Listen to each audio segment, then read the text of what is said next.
Tu peux être détruit mais pas vaincu.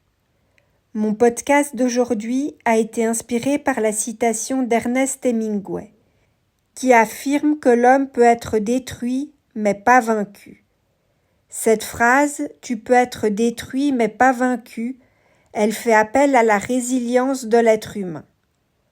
Elle s'adresse à ceux qui, même face aux plus grandes adversités, refusent de se laisser abattre par le poids des événements. Cette simple phrase met en avant toute la profondeur d'une lutte intérieure.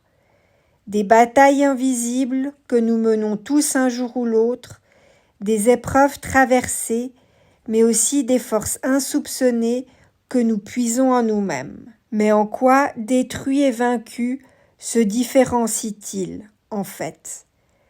Être détruit ne renvoie ici pas à une destruction physique. Même si le corps peut s'affaiblir, la santé se détériorer et que le monde extérieur peut parfois vous imposer des coups d'une violence terrible. La destruction que j'aborde ici est avant tout psychologique, émotionnelle. Pensez au moment où la vie a tenté de vous briser, au moment où vous avez perdu tous vos repères et toutes vos certitudes, avec en vous une sensation d'instabilité totale, un sentiment d'impuissance. Cette destruction est le doute qui s'infiltre dans chacune de vos pensées. Elle est le désespoir qui ronge votre volonté. Être vaincu, au contraire, fait référence au fait d'abandonner, de céder à vos doutes et à la si grande tentation qui parfois nous envahit tous, qui est celle de renoncer.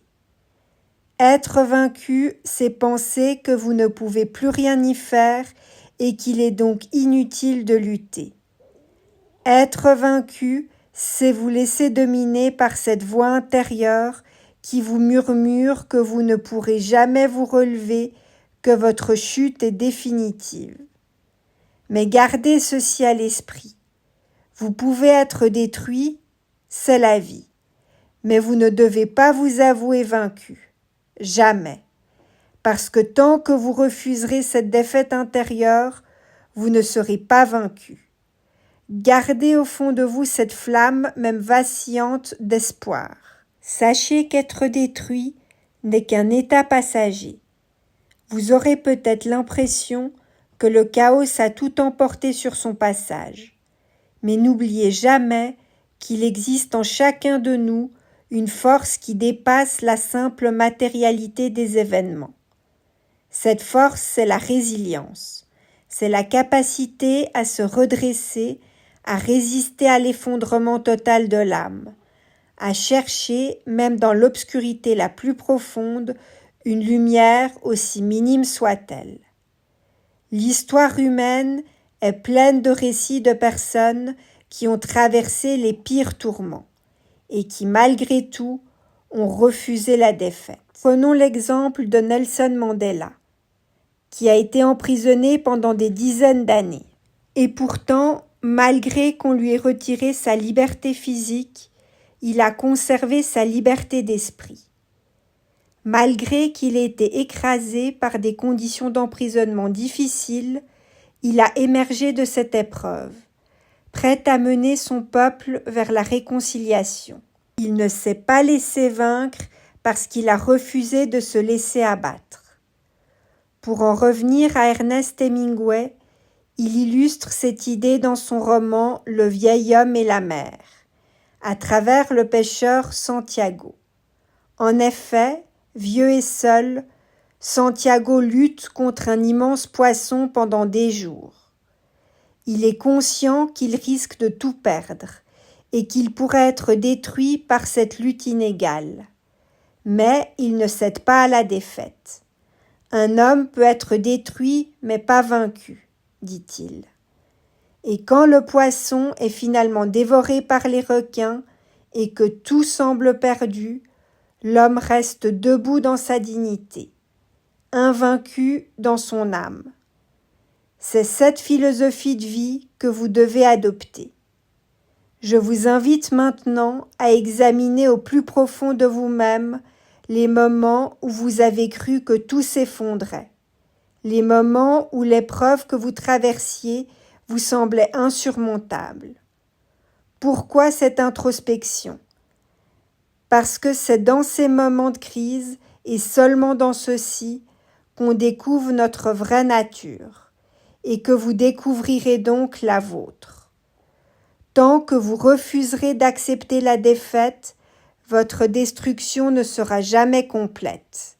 Continuez donc à avancer, même à petits pas, même dans la douleur. Développez cet état d'esprit de résilience. Bien sûr, cet état d'esprit ne se développe pas sans effort. Il nécessite un travail important que vous-même vous devez pratiquer. Vous devez pratiquer l'acceptation et le lâcher-prise. Il ne s'agit pas de nier les difficultés, ni de prétendre que tout est facile. C'est un processus difficile, parce qu'il implique reconnaître la douleur, les moments de faiblesse et la destruction. Mais c'est de cette reconnaissance que naîtra votre force de ne pas vous laisser vaincre. Vous trouverez la victoire en conservant la tête haute et votre capacité à vous relever quand la vie vous mettra à genoux. En fin de compte, cette phrase « tu peux être détruit mais pas vaincu » est à prendre comme un mantra de survie, une promesse que l'on se fait à soi-même. Elle est destinée à nous rappeler, à vous rappeler que la vraie défaite, elle vient pas de l'extérieur, mais de votre intérieur. Tant que vous garderez donc espoir, tant que vous déciderez de ne pas abandonner, vous resterez invincible dans l'âme. Gardez à l'esprit que la destruction n'est jamais un point final. Elle est le point de départ d'une reconstruction plus forte, plus profonde.